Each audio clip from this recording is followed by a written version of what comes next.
ఈరోజు మనము సగ్గుబియ్యం పాయసం ఎలా ప్రిపేర్ చేయాలో చూద్దాము. దీనికి కావాల్సిన పదార్థాలు సగ్గుబియ్యం. ఇవి నేను ఒక 50 గ్రామ్స్ 60 గ్రామ్స్ మెజర్ అలా వస్తుంది. ఈ కప్పు మెజర్తో తీసుకున్నాను. తర్వాత ఇది మనకి వాటర్ అయితే కనుక ఒక 120 ml అలా మెజర్ వాటర్తో నేను క్వాంటిటీ సగ్గుబియ్యం తీసుకున్నాను అన్నమాట.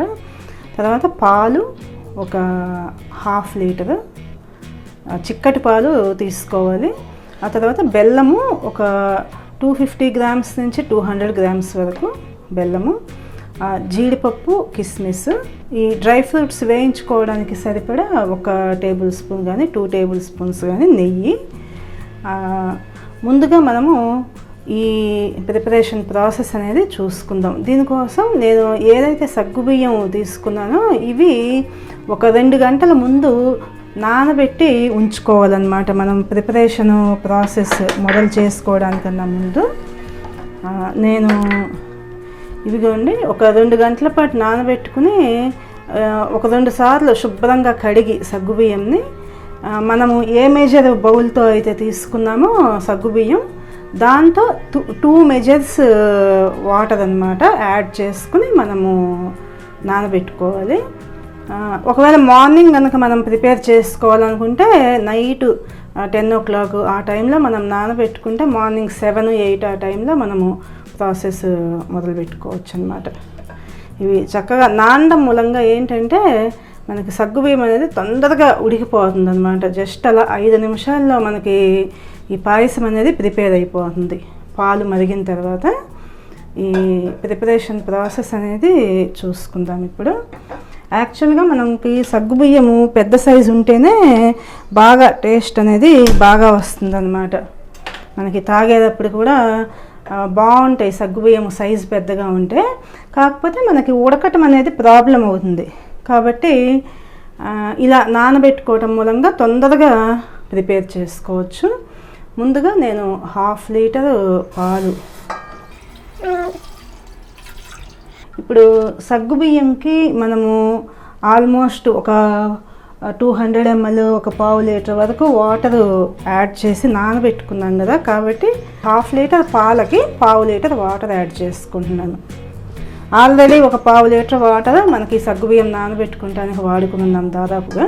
ఇప్పుడు ఒకవేళ సగ్గుబియ్యం కనుక మనకి నానబెట్టుకునే టైం లేదనుకోండి, మనము డైరెక్ట్ కూడా అలా 2 సార్లు మనకి శుభ్రంగా కడుక్కొని వాటర్ కొంచెం పోసుకుని ఉంచుకోవచ్చు. కాకపోతే మనకి టైం అనేది ఇవి ఉడకటానికి ఎక్కువ టైం తీసుకుంటుంది. ఇవి సమ్మర్లో ఈ సగ్గుబియ్యం అనేది మంచి చలవ చేస్తుంది అన్నమాట. ఇప్పుడు మనము బెల్లము ఇలా సన్నగా తరిగి ఉంచుకుని దీంట్లో 1 కప్పు వాటర్ యాడ్ చేసి ఒక పొంగు రానిచ్చుకుని ఉంచుకుందాము. ఒక 1/2 కప్పు వాటర్ యాడ్ చేసుకున్నాను. ఇప్పుడు స్టవ్ ఆన్ చేసుకుని సిమ్లో ఉంచుకుని మనం ఈ బెల్లము చక్కగా లిక్విడ్ లాగా అయ్యేటట్లుగా కరిగించుకోవాలి.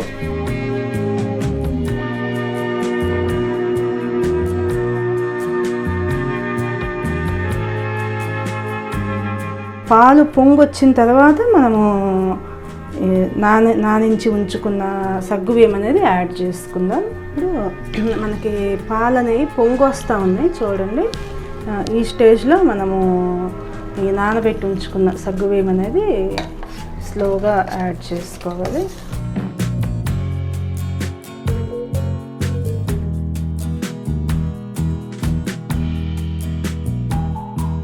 మనం సగ్గుబియ్యం వేసుకోగానే ఎక్కడ కూడా ఉండలనేవి కట్టకుండా కాస్త ఇలా తిప్పుకుంటూ ఉండాలన్నమాట. మనకి బెల్లం కూడా చూడండి ఇలా చక్కగా ఉడుకు అనేది స్టార్ట్ అయింది. ఎక్కడ కూడా ఉండలనేవి మనకి బెల్లం అనేది ఉండగా లేకుండా చూసుకుని వెంటనే స్టవ్ ఆఫ్ చేసేసుకోవచ్చు. ఇది మనకి పాకం ఏమీ రావాల్సిన అవసరం లేదు. జస్ట్ అలా బెల్లం అంతా కరిగి 1 పొంగు వస్తే చాలు. ఇప్పుడు నేను ఇది పాకం గిన్నె తీసి పక్కకు ఉంచుకుంటున్నాను. ఆ తర్వాత మనం డ్రై ఫ్రూట్స్ వేయించుకుందాము.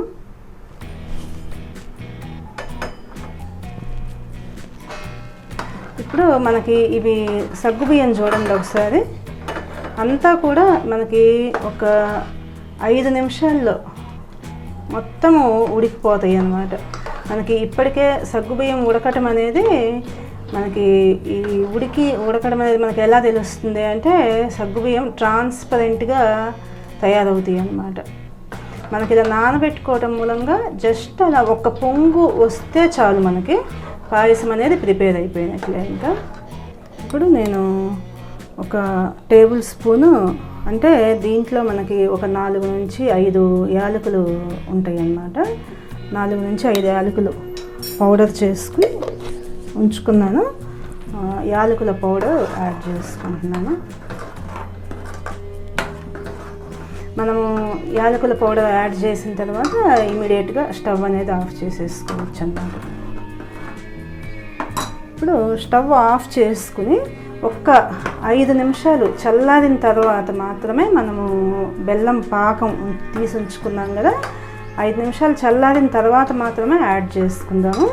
అప్పటి వరకు ఇలా కొంచెం మనకి ఈ పాయసం అనేది ప్రతి నిమిషంకి ఒకసారి పైన మీగడ కట్టకుండా తిప్పుకుంటూ చూసుకుంటూ ఉండాలన్నమాట. ఇమీడియట్గా వెంటనే స్టవ్ ఆన్లో ఉన్నప్పుడు కానీ లేదా స్టవ్ ఆఫ్ చేసిన వెంటనే వేడిగా ఉన్నప్పుడు కనుక మనము బెల్లం పాకం కలిపామంటే సగ్గుబియ్యంకి ఒక్కొక్కసారి మనకి పాలు విరిగే అవకాశం అనేది ఎక్కువగా ఉంటుంది, ఎందుకంటే ఇలా లిక్విడ్గా ఉంది కాబట్టి కాస్త ఒక 5 నిమిషాలు చల్లారనిచ్చుకుని పాకం కలుపుకుందాం. ఇప్పుడు నేను ఒక 2 టేబుల్ స్పూన్స్ నెయ్యి వేసుకుని డ్రై ఫ్రూట్స్ వేయించుకుంటున్నాను.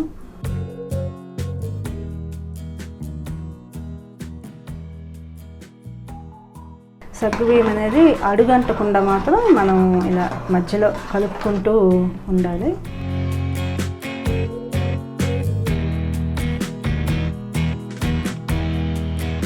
ముందుగా జీడిపప్పు హాఫ్ వరకు బ్రేక్ చేసుకుని వేయించుకుందాము.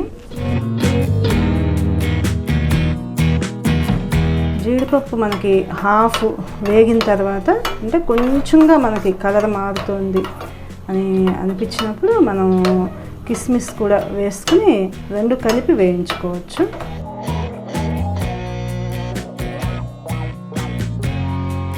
స్టవ్ మాత్రం డ్రై ఫ్రూట్స్ వేయించుకునేటప్పుడు సిమ్లోనే ఉంచుకోవాలి టోటల్గా, లేకపోతే మనకి తొందరగా మాడిపోతాయి. క్వాంటిటీ తక్కువ ఉంటుంది కాబట్టి తొందరగా కలర్ అనేది చేంజ్ అయిపోతుంది. మనకి కిస్మిస్ చూడండి అన్నీ కూడా ఇలా పొంగినట్లుగా ప్రిపేర్ అయ్యి, ఆ తర్వాత జీడిపప్పు కూడా మనకి కొంచెం గోల్డెన్ కలర్లోకి వచ్చిన తర్వాత స్టవ్ ఆఫ్ చేసుకుంటున్నాను నేను.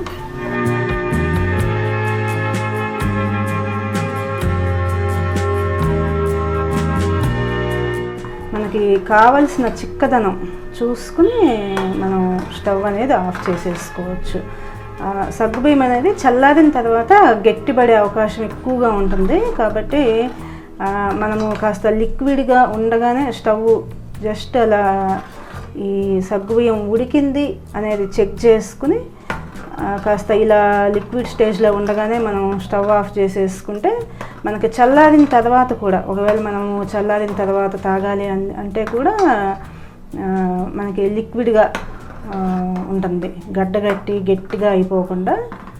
ఇప్పుడు సగ్గుబియ్యం కొంచెం ఒక 5-6 నిమిషాలు అలా చల్లారిన తర్వాత మనం బెల్లం పాకంని ఫిల్టర్ చేసుకుందాము. ఎందుకంటే ఒక్కొక్కసారి మనకి బెల్లంలో చిన్న చిన్న ఇసుక కానీ లేదు చెరుకు పుల్లలు కానీ వస్తూ ఉంటాయి అన్నమాట.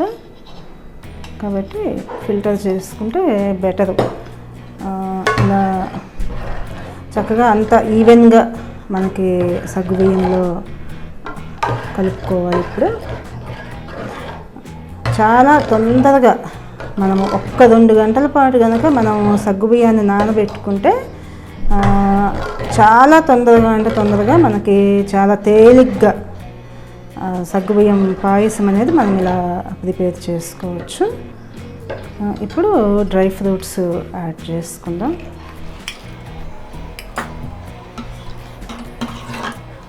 అందరూ కూడా చాలా సింపుల్గా, ప్లస్ మనకి వేసవిలో చలవ చేస్తుంది, మనకి సమ్మర్ టైంలో ఎక్కువగా కూడా వేడి చేస్తూ ఉంటుంది కదా, అలాంటి టైంలో రెగ్యులర్గా ఈ సగ్గుబియ్యం పాయసం కనుక మనం తీసుకుంటే కనుక మనకి చలవ చేస్తుంది. ఇది అన్ని ఏజ్ గ్రూప్స్కి, ముఖ్యంగా చిన్నపిల్లలకి, తర్వాత పెద్ద వయసు వాళ్ళకి కూడా ఈ సగ్గుబియ్యం పాయసం అనేది చాలా బలాన్ని ఇస్తుంది.